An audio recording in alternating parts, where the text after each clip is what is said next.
धर्म स्नेही सत श्रद्धालु, यहाँ पर उपस्थित आप सभी भव्य वर पुंडरीक पुण्यात्मा महानुभाव आचार्य भगवान समंतभद्र स्वामी द्वारा विरचित रत्नकंडक सावकाचार्य की विगत वाचना में परिग्रह परमाण अणुव्रत के 5 अतिचारों को देख रहे थे। जिसने परिग्रह परमाण अणुव्रत को स्वीकार किया है वह उसके अतिचारों से भी बचने की कोशिश करे। अति वाहन अति संग्रह विस्मय लोभात भार बहनानी। अति वाहन नहीं रखना, अति संग्रह नहीं करना, दोषों की संपत्ति देकर के आश्रय नहीं करना, लोभ नहीं करना और अति भार वहन नहीं करना, बोझा नहीं ढोना। जब चित्त में लोभ की अग्नि जलती है, मूर्छा होती है पर पदार्थों के प्रति, तब व्यक्ति ये सब कार्य करता है। परिग्रह का परमाण करने वाला व्यक्ति वह इन सभी से बचता है, वह संतोषी होता है। जो भी उसने सीमा बांधी है उसकी भावना रहती है अब आगे और इसे कम करता चला जाऊं, और कम करता जाऊं, और कम करता चला जाऊं। ऐसे कम करते करते वह एक दिन सर्व परिग्रह का त्यागी होकर के आत्मा का आनंद लेता है, आत्मा का अनुभव करता है। श्लोक नंबर 63 में आचार्य महोदय यहाँ पर 5 अणुव्रतों के फल के संबंध में चर्चा कर रहे हैं कि जो 5 अणुव्रतों को पालन करता है उसे किस प्रकार के फल की प्राप्ति होती है। तो आचार्य महाराज यहाँ पर स्वयं श्लोक में बता रहे हैं। देखते हैं उन्हीं के शब्दों में। पंचाणुव्रत निधियो निरतिक्रमण फलंति सुरो लोकम यत्रावधिरष्टगुणा दिव्य शरीरम चलाव्यन्ते। आचार्य महोदय यहाँ बता रहे हैं पंचाणुव्रत निधियो, 5 अणुव्रत चेतना की निधि है, चेतना का धन है।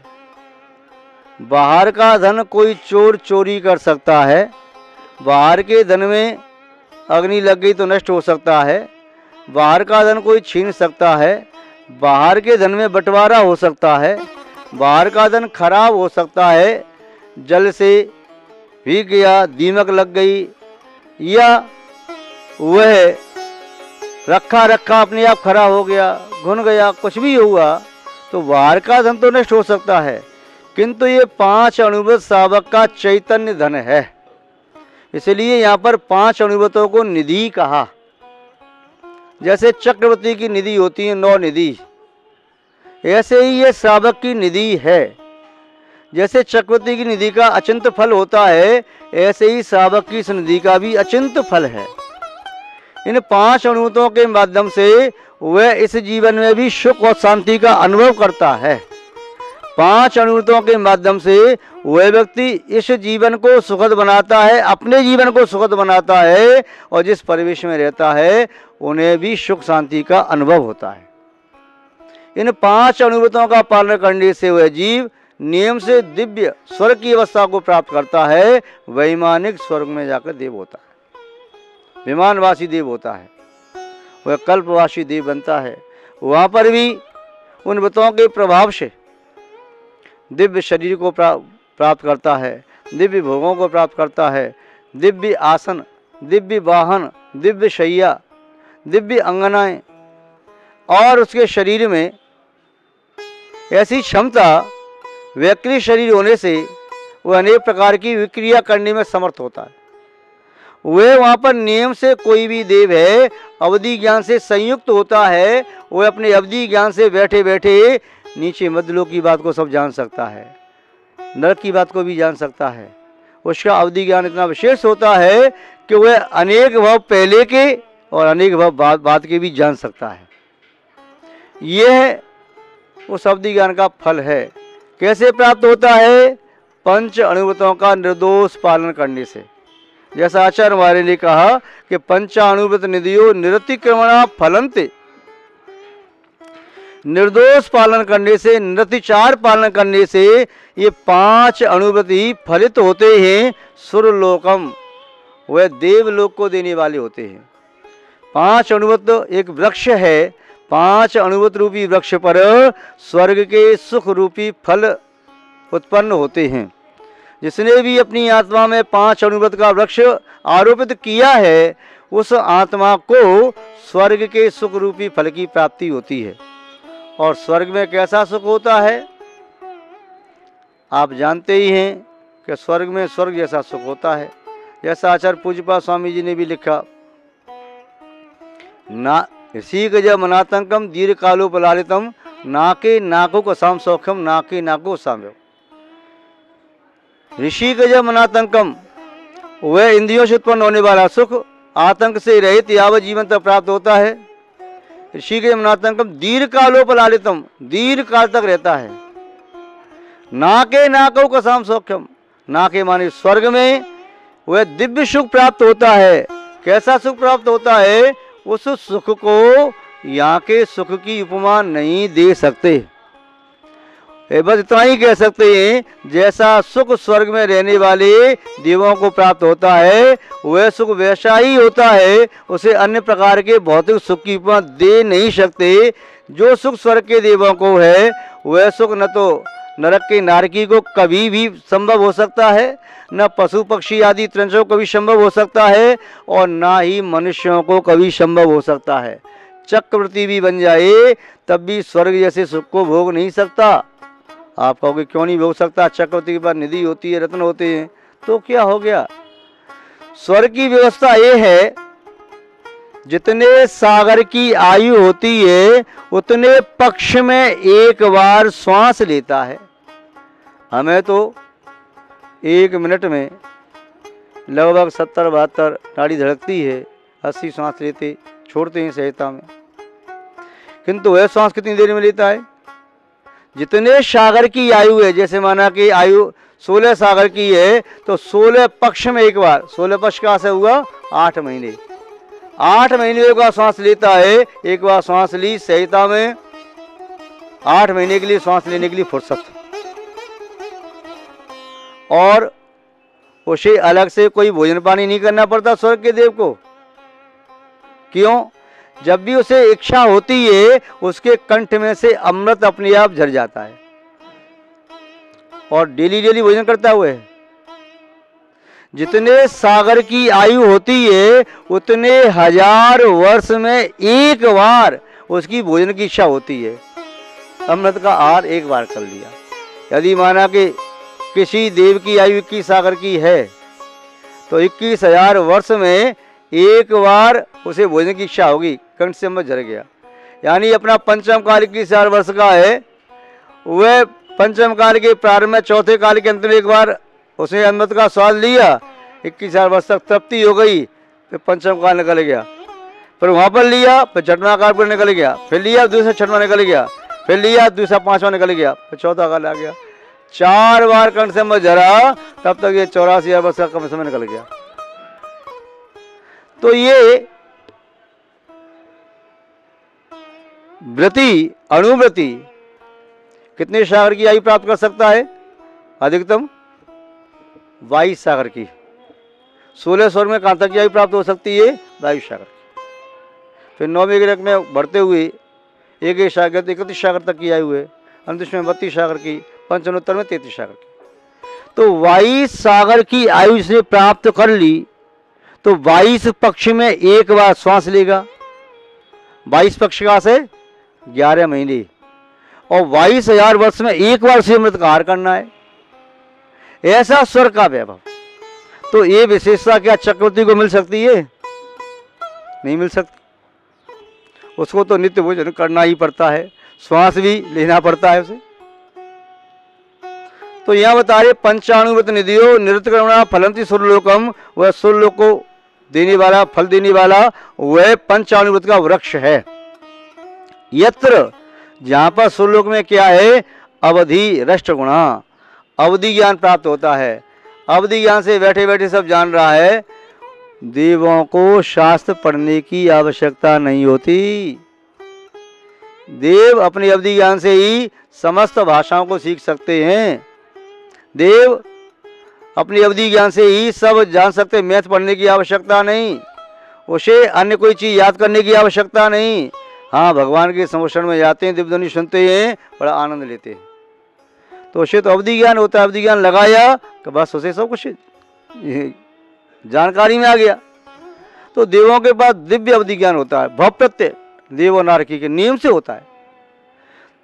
यत्र अवधि ज्ञान होता है अष्टगुणा, और वे स्वर्ग के देव हैं, उनके पास अष्टगुण होते हैं। अष्टगुण माने अष्टरिद्धियाँ।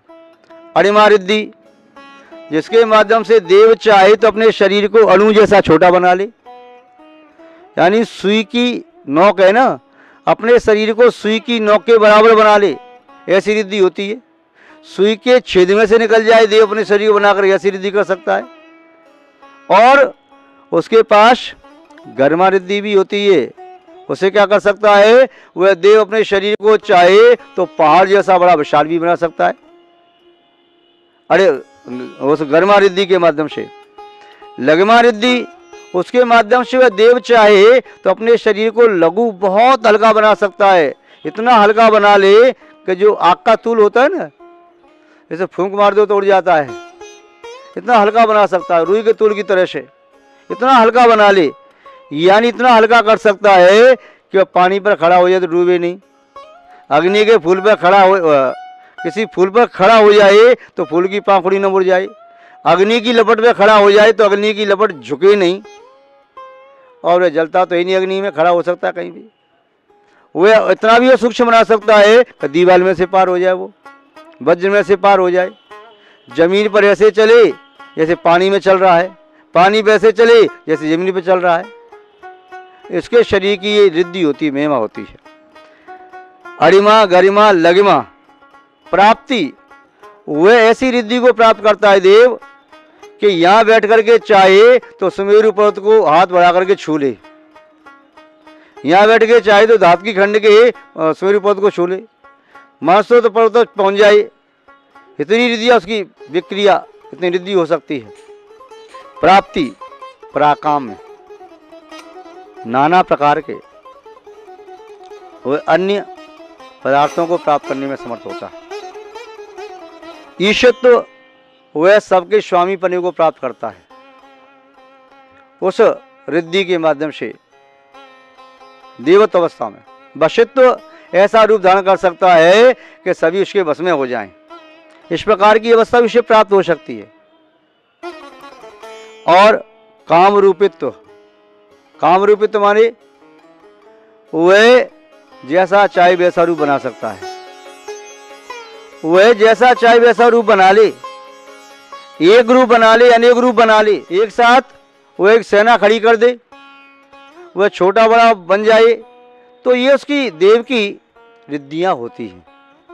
तो 5 अणुवृत्तों का पालन करने वाला वह साधक या साविका इस प्रकार की अवस्था को, रिद्धियों को प्राप्त करता है स्वर्ग में जाकर के। इसके साथ साथ वे देव, यहाँ पर जो शरीर में रोग होते हैं, देवों के शरीर में रोग नहीं होता। यहाँ पर जो बुढ़ापा आता है, देवों के शरीर में बुढ़ापा नहीं आता। यहाँ पर जो बाल अवस्था होती है, वहाँ कोई बाल अवस्था नहीं होती। जन्म लेते अंतर मृत्यु के बाद ऐसे खड़े हो जाते हैं युवा की तरह से, और यावत जीवन युवा रहते हैं। उसके शरीर की कांति कभी कम नहीं होती। उसके वस्त्र दिव्य वस्त्र होते हैं, दिव्य आभूषण होते हैं। ऐसा नहीं कि वस्त्र फट गए अब चिंता हो गई, ऐसा नहीं कि शरीर अब तो जर्जर हो गया, बुढ़ापा आ गया, दांत टूट गए, मुंह पिचक गया। नहीं, हमेशा ऐसी रहती है यौवन युक्त कांति में। कीड़ा करना स्वभाव होता है। उन्हें न रोना नहीं, शोक करना नहीं, दुखी होना नहीं, रोगी होना नहीं। वे बड़े अपने धर्म ध्यान में मस्त रह सकते हैं। किंतु ऐसी दिव्य अवस्था को प्राप्त करता कौन है? जिसने अपने जीवन में 5 अणुवृत्तों को स्वीकार किया हो वह है। और जिसने अपने जीवन में 5 अणुवृत्तों स्वीकार नहीं किया है तो वह ऐसी अवस्था प्राप्त नहीं कर सकता। तो शावकों को ग्रस्त जीवन में रहते हुए 5 प्रकार के अणुव्रतों का पालन करना चाहिए। अहिंसा अणुव्रत, सत्याणुव्रत, अचौर्याणुव्रत, ब्रह्मचर्य अणुव्रत, परग्रह परमाण अणुव्रत। इन 5 अणुव्रतों का पालन किया था नागश्री ने। नाग शर्मा ब्राह्मण की पुत्री नागश्री, वह सखियों के साथ उद्यान में गई नाग देवता की पूजा करने के लिए। मिथ्या से युक्त थी इसलिए गई वहाँ पर। वहाँ मुनि महाराज को देखा, अन्य कन्या तो सब भाग गई, वह हमारे पास बैठी रह गई। महाराज उपदेश दो। महाराज ने उपदेश दे दिया, बेटा तू भव्य है, 5 अणुव्रतों का पालन कर, इसी पर्याय को छेद करके तो अब क्या कर, पुरुष पर्याय को प्राप्त कर और अपना कल्याण कर। तो उसने नागश्री ने 5 अणुव्रतों को स्वीकार कर लिया। और मुनि महाराज ने कह दिया, तेरा पिता तुझे कुछ कहे तो व्रतों को तोड़ना नहीं, मेरी व्रत भली वापस कर जाना। महाराज जी मैं व्रत तोड़ूंगी नहीं। व्रत लेके गई, पिता को मालूम चला, नाग शर्मा ब्राह्मण को। वह कहा मेरी बेटी को व्रत कैसे दे दिए, तो वह उलाना देने के लिए आया। रास्ते में 5 घटना ऐसी घटी जिसको देख करके बेटी ने कहा, पिताजी देखो अहिंसा व्रत मैंने लिया, हिंसा करने वाले को सूली लगती है, झूठ बोलने वाले को फांसी, उसकी जीभ काटी जाती है। मैंने व्रत लिया, अच्छा किया। चोरी करने वाले को देखो सजा मिल रही है, कुशील सेवन करने वाले को ऐसा देखो अपराध किया तो सजा मिल रही है, परिग्रह का संचय किया ज़्यादा तो सजा मिल रही है। तो उसने कहा ठीक है 5 अणुव्रतों को रख ले, किंतु मैं मुनि महाराज को लाना दे तो जाऊँगा, मेरी बेटी को व्रत कैसे दे दिए। मुनि महाराज के पास गए, राजा भी पहुँचा, सब पहुँचे।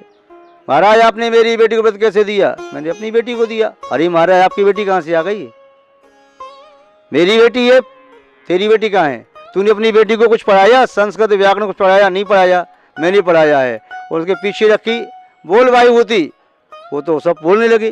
तो पूर्व में बेटी वायुभूति थी, उन मुनि महाराज का भाई था वह। फिर बाद में अणुव्रत का पालन करके वह नागश्री स्वर्ग में देव अवस्था को प्राप्त होती है और पुनः वहाँ से आकर के वह शुकमाल बनती है।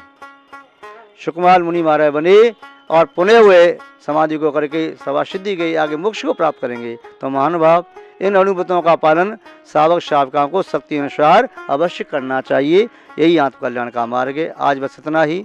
जय बोलिए श्री शांतनाथ भगवान की, परम पूज्य आचार्य गुरुदेव श्री विद्यानंद जी महाराज की, अहिंसामय विश्व धर्म की।